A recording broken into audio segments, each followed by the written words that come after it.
E o tratamento para esse pessoal? Qual a linha que você utiliza? Bom, o tratamento assim, preconizado para o alcoolismo é a psicoterapia cognitivo-comportamental, né? Que é aquela coisa da psicoeducação, de explicar sobre o desenvolvimento da doença, ou o que a droga, o álcool no caso, altera o mecanismo cerebral, ensinar essa pessoa como lidar com a fissura, com a vontade de beber, como ela lidar com os problemas sem utilizar o álcool, porque problemas todos nós vamos ter, né? Então é um processo, é todo um processo demorado, assim. O tratamento não é igual para todas as pessoas, como o alcoolismo não é igual para todas as pessoas. Tem sintomas comuns, mas cada pessoa é uma pessoa e cada um desenvolve uma relação com o álcool diferente. Então, em geral, quando a pessoa está fazendo uso, a gente diz que ela está numa fase de pré-ponderação, né? E nessa fase de pré-ponderação ele só tem prazer, ele só vê coisas boas, as coisas agradáveis do álcool e não tem por que parar, ele imagina. Mas no momento que ele começa a ter desprazer, que a família começa a mostrar, que ele começa a ser inadequado e ele se dá conta, ele passa para a fase da ponderação. Eu tenho que fazer alguma coisa, né? Isso ele pode demorar nessa fase, mas ele fica, putz, eu tenho que fazer alguma coisa. Até o momento que as coisas começam a se agravar e dizer, não, eu vou fazer uma coisa. Eu vou fazer algo, eu vou resolver esse problema. E daí ele passa para a fase da ação. Às vezes, na fase da ação, ele pensa assim, eu não vou mais tomar destilados, eu vou tomar cerveja. Não vai dar certo, mas ele acha e começa a fazer isso. Eu não vou beber todos os dias. Não vai dar certo, mas ele tenta. Até que ele começa a ver que não adianta. Se ele tem o diagnóstico de alcoolismo, se existe o diagnóstico, a única maneira de dar certo, a única maneira de ele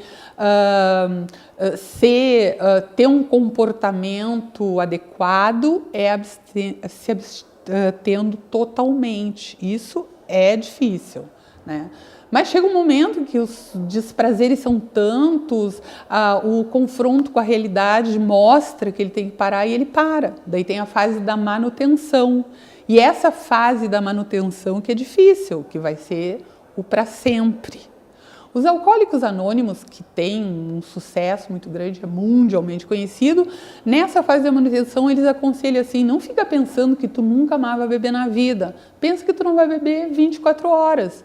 É uma carga menor tu dizer, hoje eu não vou beber, amanhã eu não sei, porque não sabe mesmo, pode ser que... E daí todos os dias, não, hoje eu não vou beber, hoje eu não vou beber, e o tempo vai passando.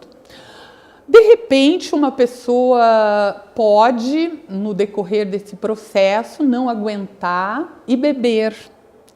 Esse beber pode ser só um lapso em que a pessoa bebe, mas se dá conta, se arrepende, tem o efeito violador da abstinência e sofre com isso e volta à abstinência totalmente, ou pode, como dizem popularmente, chutar o pau da barraca e ficar bebendo durante muito tempo até que novamente ele volte a ponderar, volte a ter uma ação, volte a se abster.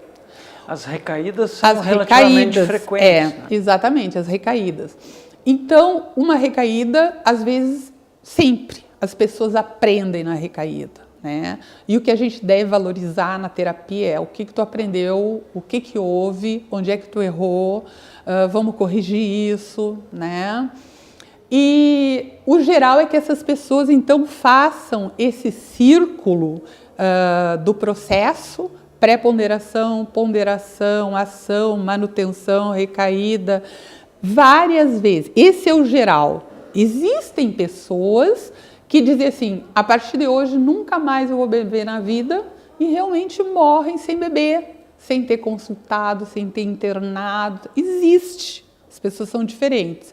mas em geral as pessoas buscam ajuda, em geral as pessoas fazem internações, tem pessoas que fazem uma internação, outros 2, 3, fazem internações breves de desintoxicação 10 dias, outros 1 mês, outras pessoas acabam indo para uma fazenda terapêutica, ficando 1 ano, recaem e voltam para a fazenda mais uma vez, até que consegue se abster. Então as pessoas são diferentes, né?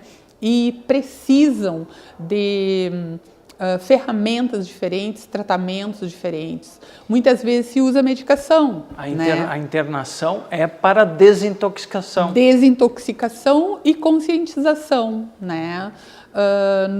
Tem vários tipos de serviços, né? Então tem serviços que tem não só a visita médica, mas tem grupos, tem momentos de socioeducação, né? E muitas vezes tem que se usar, dependendo do grau do alcoolismo, porque tem alcoolismos leve, moderado, grave. Então, dependendo disso, a gente vai utilizar a medicação ou não. E também tem as comorbidades, que tem depressão, tem psicoses, tem transtorno afetivo bipolar. Então a gente vai fazer o diagnóstico e vai tratar essas comorbidades e vai facilitar muito a questão, né, do tratamento do alcoolismo.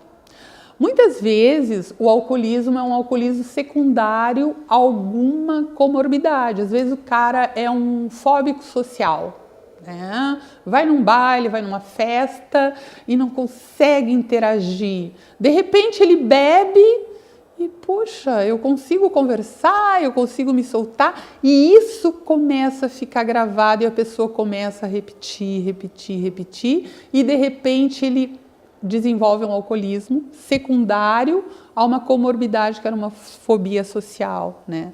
Daí vamos detectar essa fobia social, vamos tratar essa fobia social, vai ser mais fácil tratar o alcoolismo, né? Muito bem. Então, agradecemos a presença da doutora Fátima Plein, hoje abordando o tema alcoolismo, uma situação bastante preocupante, já visto a prevalência, um percentual alto, 12,4%, nos Estados Unidos me parece que é 10%, né? E que não se tem uma solução social no momento, a não ser a procura de recursos médicos com tratamentos e que a conscientização da população através de contra-propagandas da mídia dos vendedores de bebida alcoólica, né, que existe uma propaganda muito grande para se beber. Eu fico muito chateado quando eu vejo numa rede de televisão, nas novelas, o pessoal com a garrafinha, né? Então, o merchandising é muito grande em cima do álcool. Então, são medidas como essa que nós médicos e a população que tem uma responsabilidade maior tem que procurar esclarecer a população para que nós não tenhamos outras pessoas viciadas em álcool. Doutora Fátima, muito obrigado pela sua presença.